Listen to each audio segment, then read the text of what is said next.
ទីភ្នាក់ងារថាមពលអន្តរជាតិ IEA នៅថ្ងៃទី11ខែមីនាបានឯកភាពបញ្ចេញប្រេងចំនួន400លានបារ៉ែលពីប្រទេសសមាជិករបស់ខ្លួនដើម្បីទប់ស្កាត់ការហក់ឡើងនៃតម្លៃប្រេងពិភពលោកចំណាត់ការបែបនេះធ្វើឡើងក្រោយអ៊ីរ៉ង់បានបិទច្រកសមុទ្រ Hormuz ទាំងស្រុងដែលធ្វើឲ្យផលិតកម្មនិងការដឹកជញ្ជូនប្រេងត្រូវបានរំខានក្រោយផ្ទុះឡើងជម្លោះជាមួយអាមេរិកនិងអ៊ីស្រាអែលអ៊ីរ៉ង់បានបិទច្រកសមុទ្រ Hormuz ដែលជាផ្លូវទឹកដ៏សំខាន់មួយសម្រាប់ដឹកជញ្ជូនប្រេងដើម្បីចែកចាយទៅកាន់ពិភពលោកការរំខានលើផលិតកម្មនិងការដឹកជញ្ជូនប្រេងបែបនេះបានធ្វើឲ្យតម្លៃប្រេងហក់ឡើងយ៉ាងគំហុកតម្លៃប្រេងរបស់ក្រុមហ៊ុន Brent នៅរុស្ស៊ីថ្ងៃទី12ខែមីនាមានប្រមាណ$96ក្នុង1បារ៉ែលពលគឺកើនឡើងបន្តិចវិញក្រោយធ្លាក់ដល់ជាង$80ដើម្បីទប់ស្កាត់តម្លៃប្រេងហក់ឡើងនិងផ្គត់ផ្គង់ប្រេងសម្រាប់ពិភពលោកទីភ្នាក់ងារថាមពលអន្តរជាតិ IEA នៅថ្ងៃទី11ខែមីនា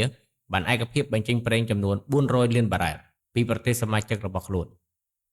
ទំហំនេះគឺលើសពីពេលរុស្ស៊ីឈ្លានពានអ៊ុយក្រែននៅឆ្នាំ2022ដែលមានទំហំប្រមាណ182លានបារ៉ែលបញ្ហាប្រឈមក្នុងទីផ្សារប្រេងគឺមានលក្ខណៈមិនធ្លាប់ជួបប្រទះពីមុនមកដូចនេះខ្ញុំពិតជាសប្បាយចិត្តដែលជាសមាជិកទីភ្នាក់ងារថាមពលអន្តរជាតិដែលបានឆ្លើយតបជាមួយនឹងសកម្មភាពរួម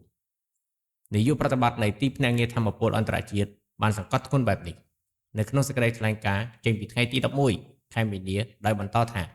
ដោយគ្មានផ្លូវសម្រាប់ដឹកជញ្ជូននិងឃ្លាំងស្តុកមិនគ្រប់គ្រាន់ប្រទេសផលិតប្រេងនៅតំបន់មជ្ឈិមបូព៌ាបានចាប់ផ្ដើមកាត់បន្ថយច្រវាក់ផលិតកម្មប្រេងរបស់ខ្លួន